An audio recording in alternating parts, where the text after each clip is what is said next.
El contenido proporcionado en este podcast tiene fines informativos y educativos únicamente. CAP Medical presenta.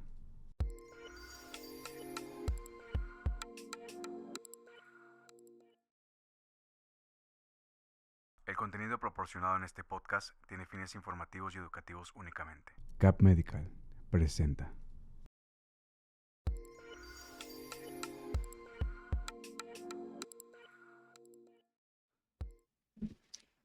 Hola, ¿qué tal? Muy buenas tardes.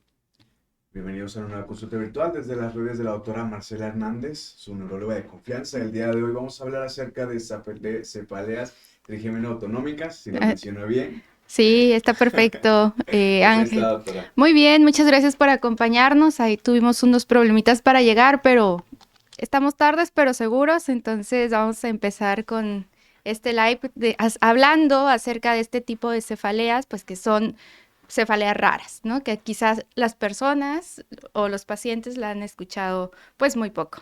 Primero que nada, me gustaría iniciar, doctora, comentando, ¿no? Porque muchas personas desconocemos inclusive la terminología de qué es una cefalea y a lo mejor, como ya estamos en contexto de que una cefalea es un dolor de cabeza, ¿nos pudiera explicar un poquito de este tipo de terminologías médicas y cómo es que las asociamos pues en este tipo de dolores? Sí, pues las cefaleas son, como bien lo decían, dolores de cabeza. De hecho, el tercio superior lo llamamos dolor de cabeza y los 2 tercios inferiores se llaman algias faciales, todo lo que afecte los 2 tercios inferiores de la cabeza.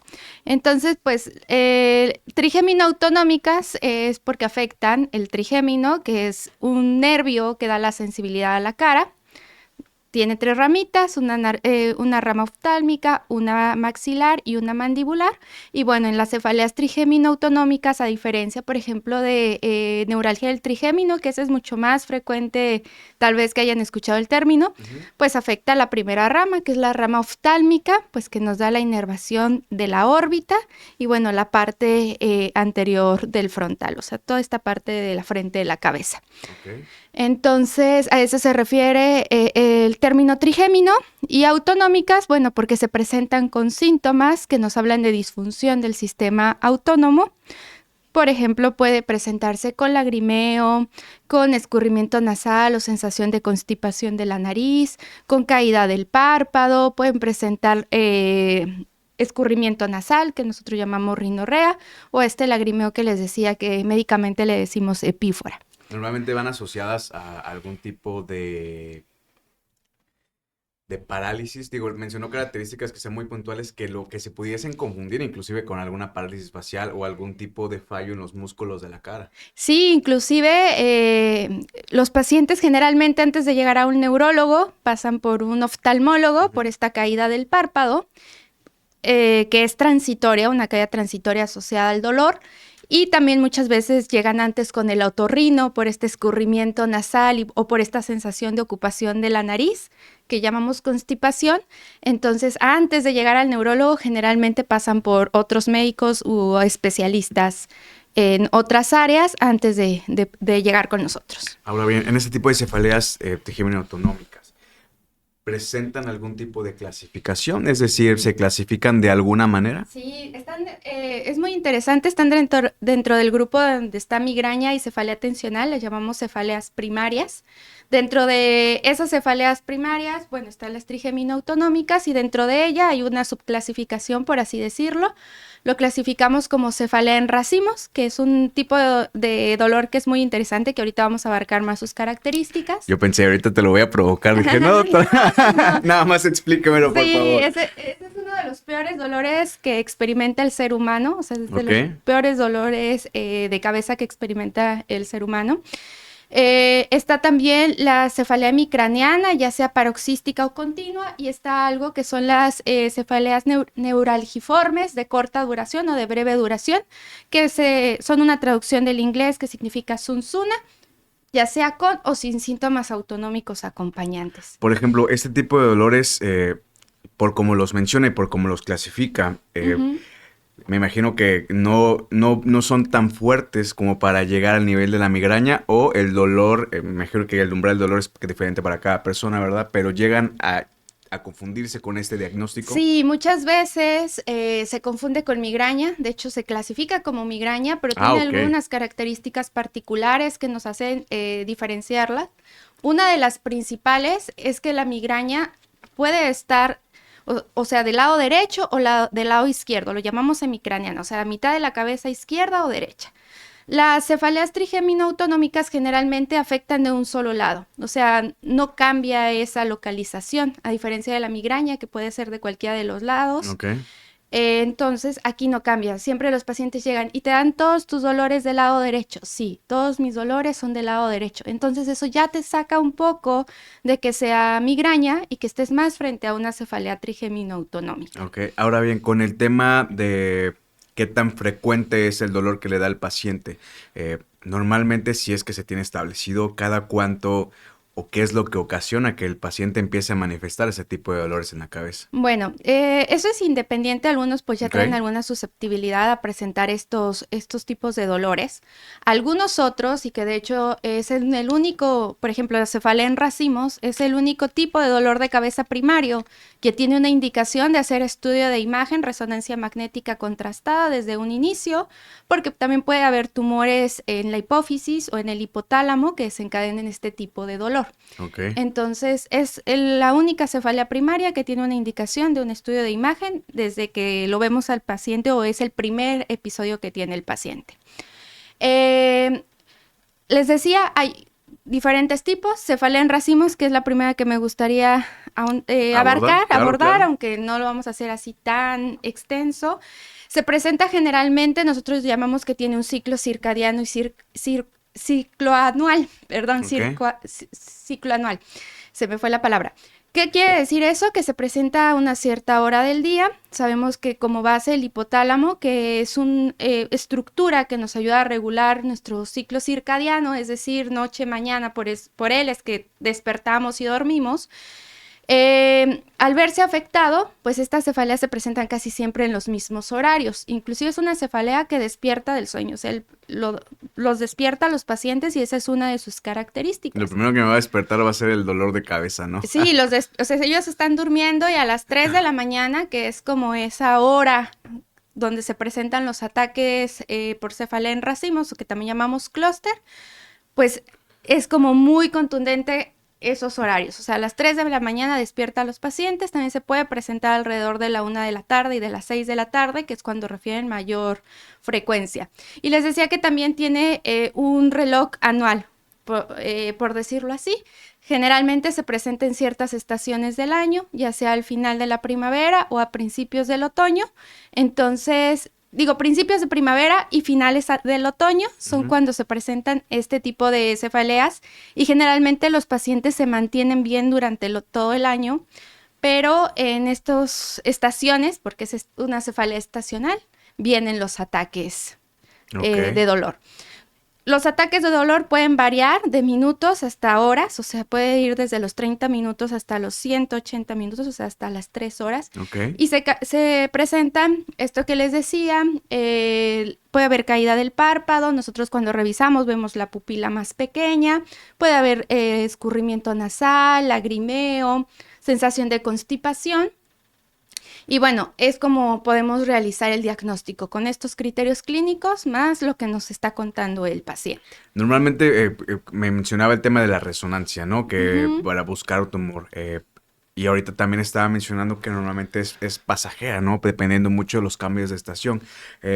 ¿Pudiéramos asociarla a que depende mucho también del factor genético de las personas? ¿O esto es una cefalea que depende mucho de la calidad de vida que esté llevando el paciente? ¿A qué normalmente lo asociarían ustedes? Bueno, pues sí tiene un trasfondo genético, Ok. aunque no está tan claro. O sea, si tienes un familiar que tiene cefalea en racimos, pues es más probable que tú tengas también cefalea en racimos, sobre todo en esa línea directa. Pero hay algunos factores externos, por ejemplo, el consumo de alcohol les desencadena estos tipos de dolores. Entonces hay mucha asociación de me tomé una cerveza, el fin de semana me desvelé y bebí alcohol y empiezan a tener estos episodios. Ok. Generalmente y la mayoría, por fortuna, pues sí dura el racimo entre 10 o 20 días, o sea, sí son episodios intensos, pero que se autolimitan en ese periodo. Y si no, también existen algunos tratamientos que damos, como verapamilo, también se ha autorizado galcanezumab, que es una inyección subcutánea, damos oxígeno, también la terapia con oxígeno, con mascarillas de oxígeno, les resulta muy bien para resolver el ataque. Ok. Y utilizamos algunos triptanos, como sumatriptán, que también utilizamos en migraña, solamente que la indicación, o como está aprobado, mejor es de la forma subcutánea, solamente que en México no hay, entonces lo damos vía oral. Aquí, por ejemplo, con el tratamiento farmacológico y con las otras alternativas que existen, de las cuales mencionó algunas, ¿qué es lo que se busca, doctora? ¿Se busca reducir el dolor en el momento o acabar con la causa origen? Lo ideal es prevenir el dolor. Ok. O sea, cuando, por ejemplo, hacemos resonancia magnética y no encontramos alguna tumoración, bueno, es un tipo de dolor de cabeza primario, parecido a migraña o cefalea tensional. Ok. Lo que tenemos que hacer ahí es dar tratamiento, ya sea preventivo, donde utilizamos un medicamento que se llama verapamilo, que bueno, ya las dosis y eso Ujú. será... Dependerá de cada paciente. dependerá de cada paciente y de su neurólogo.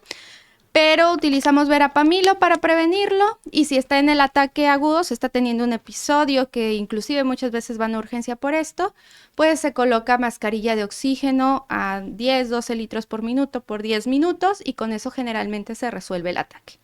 Por ejemplo, Lo ideal es prevenir. Sí, no, o sea, justamente la idea es prevenir. El siguiente punto que me gustaría tocar con usted, creo que desafortunadamente estamos en una cultura donde si me da un dolor, lo primero que hago es tomarme un analgésico, ¿no? ¿Qué sucede con la automedicación? Muchas veces los pacientes, como es un dolor tan intenso, inclusive uno de sus criterios es que los pacientes se ponen agresivos por el dolor. Ok. Entonces toman analgésicos, pero no responden a analgésicos porque, bueno, no, la base no se va a resolver con eso. Ujú. Tenemos que utilizar otro tipo de medicamentos o, como les decía, oxígeno suplementario. Entonces, bueno, ya damos tratamiento. Generalmente, les decía, se autolimita también el racimo de 10 a 20 días, pero lo ideal es que sea bien tratado para que no limite las actividades de los pacientes. Ok. Bueno, primero pues cuando hay sospecha hay que ir con un médico, con un neurólogo, de ser posible. de ser posible, porque son cefaleas raras, difíciles de diagnosticar, que de hecho pues ya tiene que tener un cierto ojo clínico para poderlas sospechar y diagnosticar. Por ejemplo, ¿se consideran raras por las zonas o por las zonas donde presenta el dolor del paciente o por los síntomas que presenta adicionales al dolor? Son de baja frecuencia, son cefaleas de baja frecuencia, o sea, comparados con migraña, Ujú. con cefalea tensional, que hablamos de que lo sufren muchas personas, o sea, millones de personas en el mundo, esta tiene una cifra mucho más baja. No Ok. tengo el dato preciso, no lo recuerdo Ok. preciso, pero son como 5 personas por cada 100,000 habitantes. Ok. Es Ahora muy bien, bajo. en cuanto a las complicaciones, doctora, digo, sabemos bien que si alguien no se trata independientemente de un dolor, si no te tratas, es como una bola de nieve, ¿no? Puede que siga creciendo o puede que no. ¿Qué sucede con ese tipo de personas que dicen, bueno, pues mira, yo aguanto el dolor, ya me acostumbré, ya lo hice mi amigo, ya no me voy a tomar medicamento? ¿Se pueden generar a la larga, desarrollar inclusive alguna enfermedad neurológica? No hay como tal, pero si presentan un cuadro, si hay indicación de hacer estudio de imagen, o sea, para descartar la presencia de estos tumores que hablábamos. Pero, bueno, el riesgo de no tratar los episodios es que pueden desarrollarlo de forma crónica, es decir, que no haya episodios libres de dolor durante alguna buena parte del año. Ok. Y bueno, eso discapacita a los pacientes porque, como les decía, son de los peores dolores que se describe en el humano. Normalmente dentro de la población, ¿quién tiende más a desarrollarlo? ¿Hombres, mujeres, adultos, niños? Hombres generalmente en la edad media, o sea, Ujú. jóvenes, son los que más tienden a desarrollarlo. Se hablaba anteriormente que 9 hombres por cada mujer, o sea, sí era Ok. muy marcada la diferencia. Actualmente las estadísticas nos dicen que las mujeres estaban subdiagnosticadas, las diagnosticábamos como migraña Ok. y eran este tipo de cefaleas, entonces se ha cambiado a una frecuencia de 4 a 1, 4 hombres afectados por cada mujer. Ok. Existen otro tipo de cefaleas que les decía, las hemicraneanas, que afectan la mitad de la cabeza, que también se pueden confundir con migraña. A la diferencia de la migraña es que también se acompañan de estos síntomas autonómicos que estaba mencionando: lagrimeo, escurrimiento nasal, constipación, caída del párpado. pero duran menos que la cefalea en racimos, o sea, va de los 5 a los 30 minutos, pueden tener varios ataques al día. Y cuando uno les da una prueba con indometacina porque sospecha de ese tipo de dolor de cabeza, los pacientes responden perfecto a ese medicamento. Ok. La indometacina también es un analgésico que no utilizamos de forma tradicional, o sea, no es tan común, más bien, no tradicional.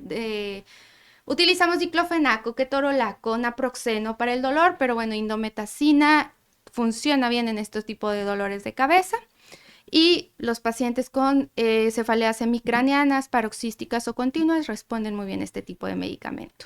Ahora bien, cuando un paciente ya está en su etapa de tratamiento, quizá ya fue a su consulta, ya se le hizo un diagnóstico y ya inclusive está tomando el medicamento o alguna de las alternativas, ¿cómo es el seguimiento y cuál es la calidad de vida que tiene que esperar un paciente? Digo, a lo mejor, doctora, yo ya inicié un tratamiento, porque suele pasar, digo, al fin y al cabo, somos mexicanos y hay gente, digo, yo lo he hecho, hay gente que dice, no, pues yo ya me siento bien en el momento, pero ya no voy a seguir el tratamiento que me está proporcionando el doctor. ¿Qué sucede ahí? Bueno, pues ahí va a mermar la calidad de vida, porque, bueno, les decía, son dolores que son discapacitantes, o sea, sí son dolores intensos.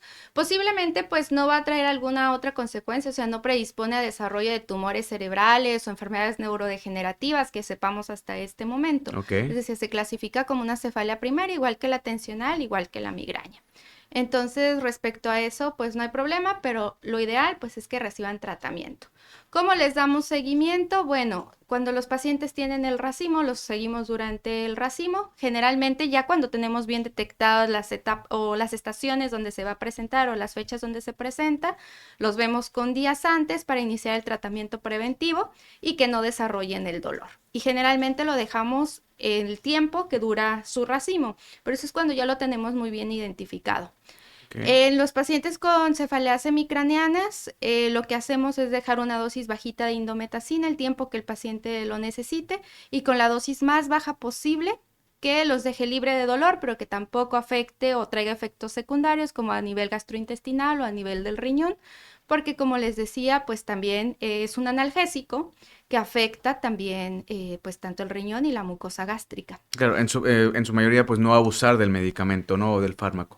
Tienen que tener seguimiento para dejarles la dosis óptima que cada paciente necesita. Okay. Es muy individualizado. Actualmente, digo, a la fecha, como se ha ido hablando siempre, cada vez que tengo la oportunidad de platicar con usted, siempre nos trae nuevos avances, a lo mejor nuevas cosas que vienen relacionados al área de la neurología. Con respecto al tema de hoy, doctora, ¿ha habido algún tipo de alternativas, lejos de todos los tratamientos que ya mencionó, que pudiesen ayudar a la población? Bueno, en el cefalea en racimos, que es quizá la que más hemos hablado ahorita y que quizá es un poquito más común que los otros tipos de cefaleas trigeminoautonómicas, sí hemos tenido avances. Actualmente está aprobado una inyección subcutánea, que es de un anticuerpo monoclonal que se llama galcanezumab, que también lo utilizamos para migraña. Entonces tiene esta doble función este medicamento, tratamiento en migraña y tratamiento de cefaleas en racimos, es lo más nuevo. Anteriormente también se utilizaba estimulación magnética transcraneal con algunos resultados pues no, tal vez no tan alentadores, tal vez faltaría pues más información. Okay. Entonces, pues es lo más nuevo. Ok. Digo, me quedé con la duda nada más, ¿qué es la terapia electromagnética transcranial? Bueno, se coloca un electrodo que es de cobre con un recubrimiento de plástico que forma un campo electromagnético que se dan unos tipos de pulsos. Ah, ok. Que ayudan a despolarizar las neuronas y bueno, se ha visto en algunos estudios, sobre todo migraña, donde sí funciona. Que ayuda a quitar los episodios agudos o inclusive a quitar dolor, bueno, migraña crónica. Ok, ocupo ese yo creo. Doctora, pues hemos llegado ya al final de la consulta virtual. Creo que pues fue un tema pues más que nada enfocado a brindar la información a la gente para que pues sepa qué hacer en dado caso de que tenga esta situación. En dado caso de que requieran alguna consulta, alguna pregunta o inclusive pues requieran un seguimiento, ¿dónde la podemos encontrar, doctora? Estamos en The Brain Clinic, es la Roberto J. Cantú, Colonia Los Doctores, Monterrey, Nuevo León, México. Y los teléfonos aparecerán en pantalla por si alguien pues necesita una consulta. Perfecto, doctora Marce. Muchas gracias por habernos prestado parte de su tiempo. ¿Algo más Gracias que desee agregar? Acompañarme. No, pues cualquier cosa, lo que les podamos ayudar a través de mensajes directos a Insta, Facebook, TikTok, o sea, con gusto. Hay algunas otras que pues es difícil atender desde la distancia si no vemos al paciente físicamente. Y bueno, pues en lo que les podamos ayudar. Perfecto, doctora. Muchas gracias. Gracias a ustedes por haberse conectado a esta consulta virtual. Les recuerdo que suscríbanse a todas las redes de la doctora Marce. Es completamente gratis. De igual manera, si tienen algún comentario, déjenlo ahí en la cajita de la descripción para estarle dando seguimiento y suscríbanse porque vamos a estar publicando más contenido acerca de enfermedades neurológicas. Mi nombre es Ángel Prado y les recuerdo que este programa es en colaboración con CAP Medical, su clínica de corta estancia especializada en terapias de infusión vía intravenosa, donde tratamos pacientes con enfermedades oncológicas, reumatológicas, hematológicas y sobre todo neurológicas, entre muchas especialidades más. Les deseo un bonito día y pues muchas gracias, producción. Hasta luego. Gracias.